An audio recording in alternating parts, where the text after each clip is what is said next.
Hello, this is Rabble Radio, recorded on Friday, June 6, 2025. I'm Brianne Doyle.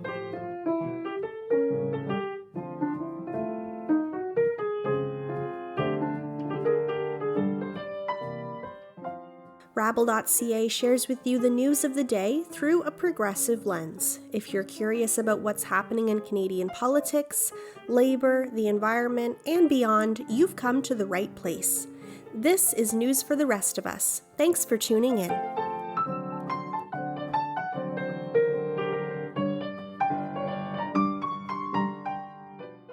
If you've been tuning into Rabble Radio for a while, you'll know that every summer we return to a familiar and vital discussion. Climate change is a labor issue. In the past, we've spoken about how extreme weather events affect working Canadians, how climate change affects agricultural workers and the economy, and we've chatted with advocates in Ottawa calling for a national firefighting agency. There's no debate, climate change and labor are intrinsically linked. Today on Rabble Radio, we're spotlighting an organization in British Columbia calling for the implementation of a maximum working temperature. The Worker Solidarity Network is urging the provincial government to introduce legislation that would protect workers from the dangers of extreme heat on the job. Currently, BC has no regulations in place to set temperature limits in workplaces, but with the increasing threat of deadly heat waves, advocates say the time for action is now. Here is Jiyoon Ha, Communications Coordinator at the Worker Solidarity Network, in conversation with Rabble labor reporter Gabriela Kaluge-Kasuga. Take a listen. Thank you so much for joining us on Rabble Radio today, Jiyoon. Yeah, thank you so much for hosting me.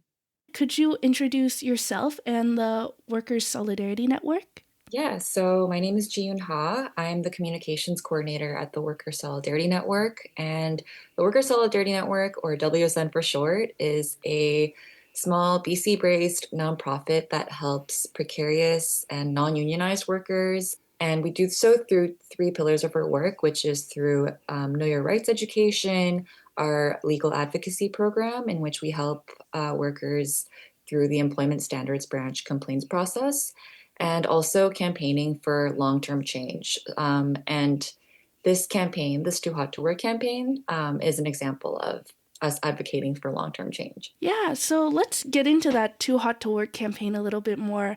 What is it that you're calling for specifically? This campaign has had kind of many iterations over the last 3 years.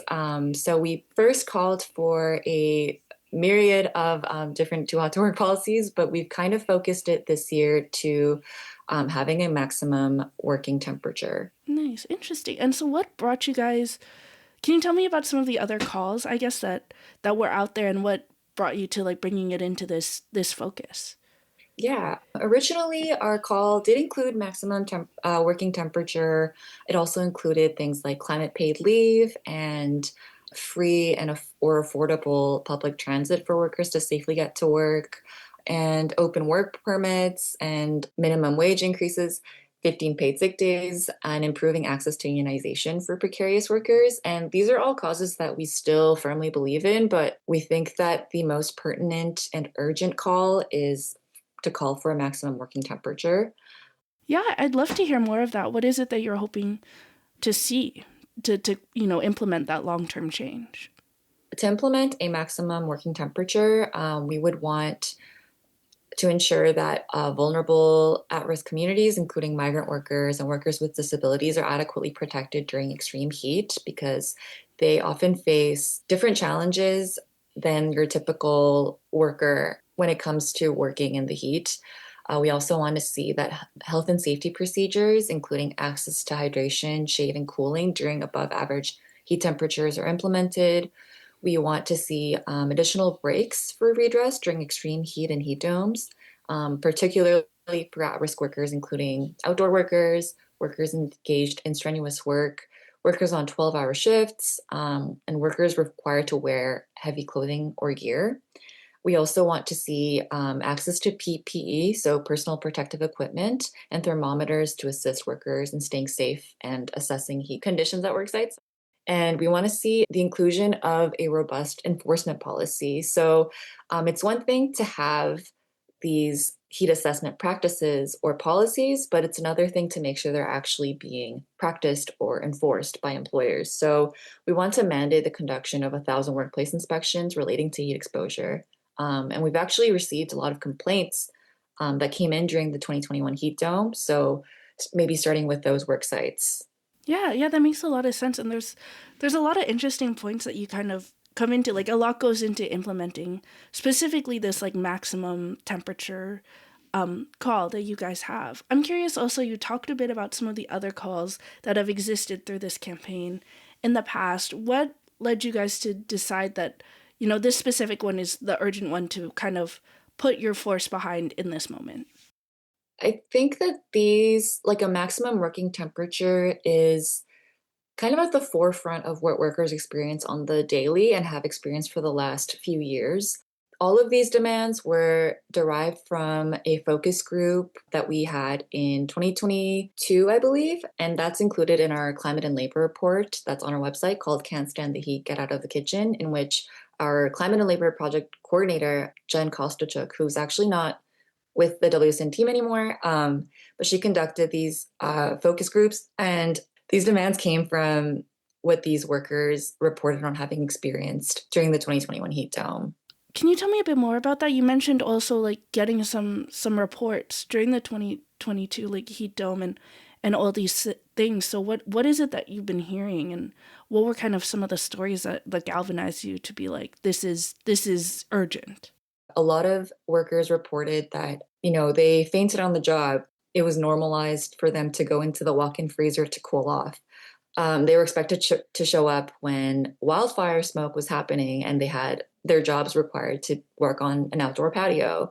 Yeah, and also the financial pressure of workers not being able to make the choice for their health because they couldn't afford to. They had to show up regardless of what the weather was like or what they had to put their bodies through because they needed that day's money, to pay their bills and just to put food on the table, as one worker stated.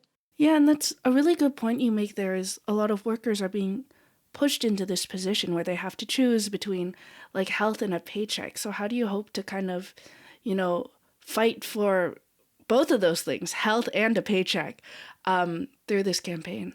Well, yeah, we're hoping that this maximum working temperature will make it a lot easier in ensuring the health and safety of workers so that they shouldn't have to even choose between getting a paycheck versus choosing their health and not fainting at work. No one should ever have to choose between those two things. And I think that the reason why this maximum working temperature has been we've been pushing the maximum working temperature so much is because all workers just deserve a safe and healthy workplace. Mm-hmm. Yeah, that makes a lot of sense. And I think it's really important to continue to push for those kinds of calls. I'm curious also, so we've talked a lot about kind of the info that came out of the Can't Stand the Heat, Get Out of the Kitchen report, which really focuses on 2022. But I'm wondering, what are some of the things workers are facing now, 3 years later? And like, what are the stories that have come in that have, encouraged you to continue carrying out this campaign? Yeah, so I am not familiar with the specific stories because I'm not part of the legal advocacy team, but what I have been seeing is that a lot of workers just don't even know their basic rights, whether it's to do with heat stress or not at all. Based on our Know Your Rights workshops, a lot of comments we receive are, I experienced this and I didn't even know I was allowed to refuse unsafe work without proof. I didn't know that I had these rights. And so, well, I'm not sure about the specific stories that have come in since 2022. This is a common pattern that we see in a lot of precarious workers, in which they kind of lack the education to protect themselves. No, that makes a lot of sense. And I think that's an important trend to notice, that people aren't even aware of the rights that they have available to them, even like without, implementing the calls that you guys are putting forward. I'm curious, can you tell me a bit about what are the rights that workers have currently, and how does implementing like this maximum temperature call add to those rights? Yeah, so with regards to heat stress in BC, there's actually very little protections around it. I think a lot of policies are really outdated and were created way before climate change has really taken a hold of our world and our working conditions. Currently, BC has very reactive politics that only kick in when an employee's core temperature hits 38 degrees Celsius. And a fever is generally considered to be 38 to 39.9 degrees Celsius. So that's a pretty severe and intense core body temperature to expect. And we think that there should be more preventative and proactive policies to prevent this from even happening in the first place. 38 degrees, we feel that the damage is already done. In particular, if it's in conjunction with wildfire smoke, workers can already have inhaled a lot of wildfire smoke. They shouldn't have to have incurred these damages to be able to step away from work. And I think that currently the Ministry of Labor has responded to this campaign and recently saying that they wouldn't be regulating workplace temperature because heat stress and injury are caused by a combination of things such as humidity, radiant heat, physical demands of work, individual health, hydration, and clothing. And because of that complexity, they don't and will not set a specific indoor temperature limit. But what we're calling for, maximum working temperature, addresses all of these things. It addresses humidity, it addresses physical demands of work, individual health, hydration, and clothing. So we're not really sure what they mean by that. That's interesting that you bring that up as well. I know in some of our previous talks before we had started this interview, we talked about how these kinds of like maximum working temperature kind of calls have been implemented in other jurisdictions. So I'm wondering, you're saying the government, the BC government is pushing back a bit on this call. Does what they're saying make sense in comparison to kind of what is being done in other jurisdictions that actually do have these kinds of protections? It absolutely doesn't make any sense because workers around the world, around the globe, have experienced heat stress. And this includes people in Japan, in Portugal, in Spain, and even our neighbors down in Washington state. But those governments have reacted and have since implemented policies at the workplace, consulting experts in labor, experts in climate to react to the fact that a lot of their citizens have died from extreme heat on the job, have died from heat stroke. One example is Japan. As of March of this year, 2025, their health ministry has actually mandated businesses to create protocols around heat strokes and will hold businesses who fail to do so criminally liable. Their maximum temperature is 31 degrees Celsius for over 1 hour, or a total of 4 hours or more within a day. And this comes after a record high of 1,195 people who were sick from heat illnesses last year, with 30 deaths. In Spain, Spain has very strict heat thresholds, clear enforcement, and seems to be one of the best examples of an implementable heat policy. And their heat policy says a temperature between 17 and 27 degrees is required for work in an office, while work that requires light physical effort should be performed at a temperature between 14 to 25 degrees Celsius. It sounds like from these examples, there is a way to implement these kind of maximum working temperatures. Yeah, even in Washington, which may have perhaps the most comparable climate and environmental conditions as BC, they've been quick to revise their ambient heat exposure rules, which was initially put into place in 2008, but they revised it in July of 2023. So that was 2 years ago. And these rules are aimed at protecting outdoor workers from excessive heat, and include required access to cool down periods, preventative cool down periods, lower temperature action levels, and protective actions are required at 80 degrees Fahrenheit or for most outdoor workers. And so we're seeing around multiple states in the United States and multiple jurisdictions in Europe and Japan that this is very possible. And it is the humane thing to do to react and try to take preventative action and learn from what has happened. And it's not really a stretch or insane ask to ask that workers don't die on the job and get sick on the job. We've seen it happen around so many jurisdictions around the globe that it feels like something so standard, especially for a province that I think really touts itself as being progressive and like the world's greenest city and all things like that, at least for Vancouver. Yeah, that's a good point. Like there is this kind of, I guess, reputation that maybe isn't being lived up to in this Yeah, case. absolutely. Yeah. I'm curious also, we've talked a lot about like in other countries, kind of the type of like protections that exist. I know in Ontario, there was in 2024, there was a bill tabled also calling for more heat protections. I'm wondering, how can Canadians, not just in BC, but across the country, kind of unite to advance this call? I would say if we're seeing an example in our own country with our neighbors in the East Coast, then that kind of amplifies the message that this is needed here in Canada and this is implementable in Canada. And we should follow their example in having like this bigger standard. Hmm. Yeah, that makes a lot of sense. Like it really is, like you said, it's about raising the standard of work for workers in BC, but also all over Canada. I'm curious also, as you've been carrying this out, we've talked a bit about, the response from the BC government, for example. What has been the response from workers themselves? Do they see themselves in this campaign and their needs being reflected? Yes, I believe so. I would hope so. I think a lot of the workers that we try to approach, we do a lot of outreach to try and target especially food service workers because we know that food service is one of the most precarious industries.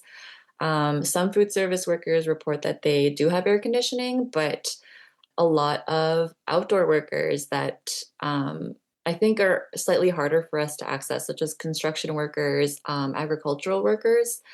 They see themselves reflected more. And I think that there is a bigger disconnect because these workers are often, I think, a lot more isolated and sometimes, a lot of the time, actually, they can also be migrant workers. And so sometimes there are language barriers that kind of prevent them further from knowing what their rights are, or perhaps they're more scared to mobilize because their status is connected to their work. But based on the research that we did and some of our allies in migrant workers action centers, yeah, I believe that this is something that workers see themselves in and see themselves experiencing and as something that they could really benefit from.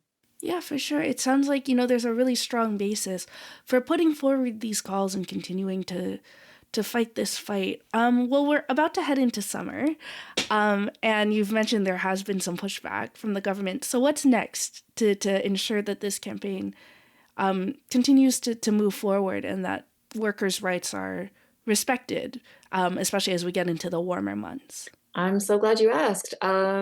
We recently had a shift in the movement of our campaign. So, in the last year, we've really focused on collecting a lot of signatures that we actually collected and sent to Premier Eby, Minister of Labor Jennifer Whiteside, and Minister of Health Josie Osborne.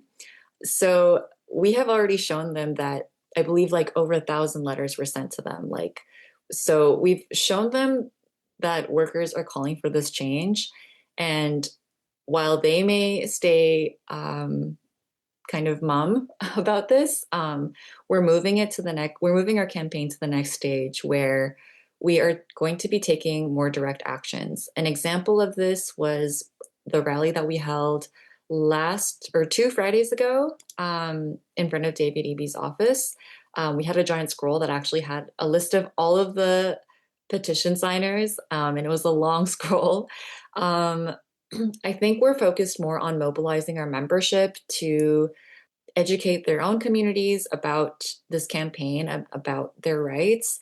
We're hoping to expand into communities that speak other languages other than English. And I think the focus from here on will just be trying to connect with more workers and creating more visibility directly to show people that this is not okay and they deserve better.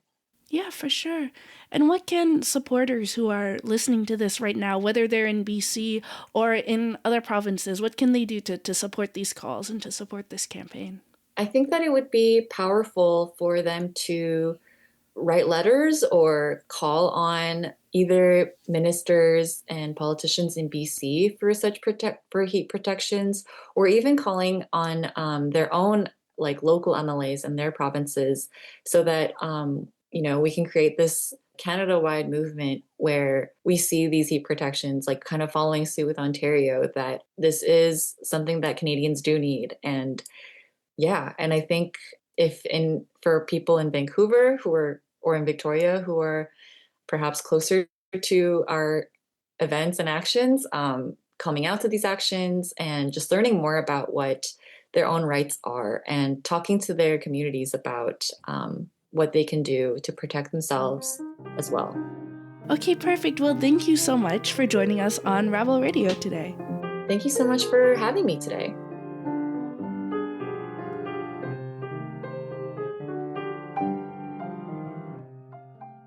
That was Jiyoon Ha from the Workers' Solidarity Network in British Columbia and Labour reporter Gabriella Kaluge-Kasuga. Thanks so much for that, Gabby and Jiyoon. And now, this is our In Case You Missed It segment, where we review the top stories from this week on rabble.ca. For that, let's go over to Rabble editor Nick Seabrook. Over to you, Nick. Thanks, Brianne. Starting this week with news from Palestine. Rabble freelance reporter Anna Lipman recently returned from a fact-finding mission in the West Bank. What Lipman saw was an increased oppression from the Israeli government, along with growing violence from illegal Israeli settlers against Palestinians. Lipman spoke with Palestinian farmers who had their livestock stolen by Israeli settlers. Palestinians in the West Bank face constant harassment and violence, both from settlers and from the Israeli military. In addition to failing to stop the violence perpetrated against them by settlers, the Israeli government often arbitrarily arrests and detains Palestinian civilians. Approximately 40% of all Palestinian men will be incarcerated at one point in their life, and for Palestinian women, that number is around 20%. Meanwhile, the violence in neighboring Gaza continues, with Israel continuing harsh restrictions on the importation of food into the region. In environmental news, a Quebec community is pushing back against an American corporation and their local government in a bid to protect their region from industrial contamination.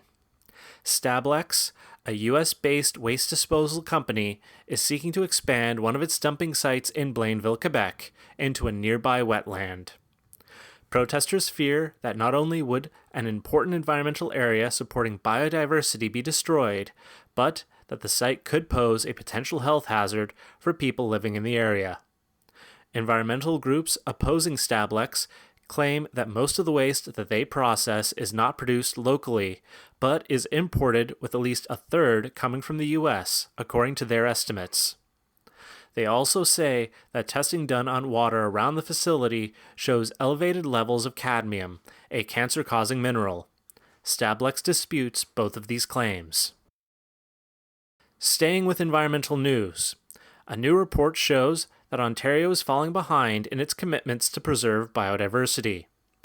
The report from the Ontario Biodiversity Council shows that the province is failing to make progress on many of its commitments. In 2005, the province set out more than 15 criteria to monitor the protection of biodiversity. Some of these criteria include civic engagement. While 80% of the province claims to know what biodiversity is, only 25% of those surveyed by the council said that they would volunteer to help support biodiversity issues. Just as worrying, the council noted that the number of endangered species in the province as of January of last year was 268, a 25% increase from 2020. Also this week, Alberta NDP leader Naheed Nenshi continues to trail in the polls behind Premier Danielle Smith. Recent polling shows that nearly half of Albertans would still vote for Danielle Smith if the election were held today. This despite Naheed Nenshi's popularity with his base and Danielle Smith's controversial public comments and scandals. Since January, Smith's government has been under intense public scrutiny after the CAO of Alberta Health Services, Athana Menzalopoulos, was abruptly fired. Menzalopoulos alleges that she was fired after investigating unfavorable contracts that Alberta Health Services had signed with friends and family members of Daniel Smith's United Conservative Party. On top of this scandal has been Smith's repeated threats to allow a referendum on Alberta's separation from Canada. And finally, Dave Suzuki is saying that the world must push back against ignorance if progress is to be made on the climate crisis. Suzuki points to U.S. President Donald Trump as one of the most obvious examples of a politician pushing ignorant anti-climate pseudoscience. Theories pushed by the president that climate change is a hoax are false and dangerous. Here in Canada, too, however, there are politicians who are not taking the threat of climate change seriously. A notable example is how almost all federal parties refuse to oppose further development of Canada's fossil fuel industry. Suzuki says that to save the planet, fossil fuels must remain in the ground. As always, you can read all the stories that we talked about today on rabble.ca.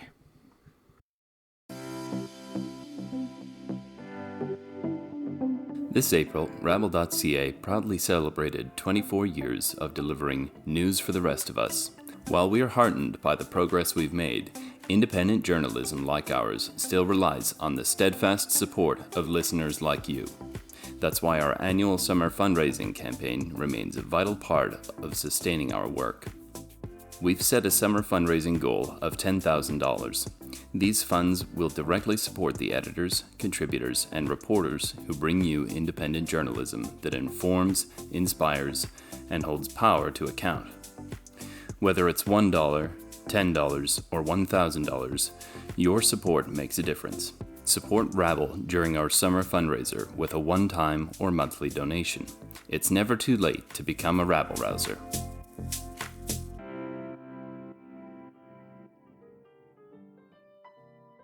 And that's it for Rabble Radio this week. Thank you as always for tuning in. If you like the show, please consider subscribing to Rabble Radio on Apple Podcasts, Spotify, YouTube, or wherever you get your podcasts. And please rate, review, share Rabble Radio with your friends. It takes 2 seconds to support independent media like Rabble. Thank you to all the journalists and writers who contributed to this week's content on rabble.ca, and thank you to Carl Narenberg for supplying the music. Lastly, thank you to you for tuning in to Rabble Radio. I'm Brianne Doyle, and I'll talk to you next week.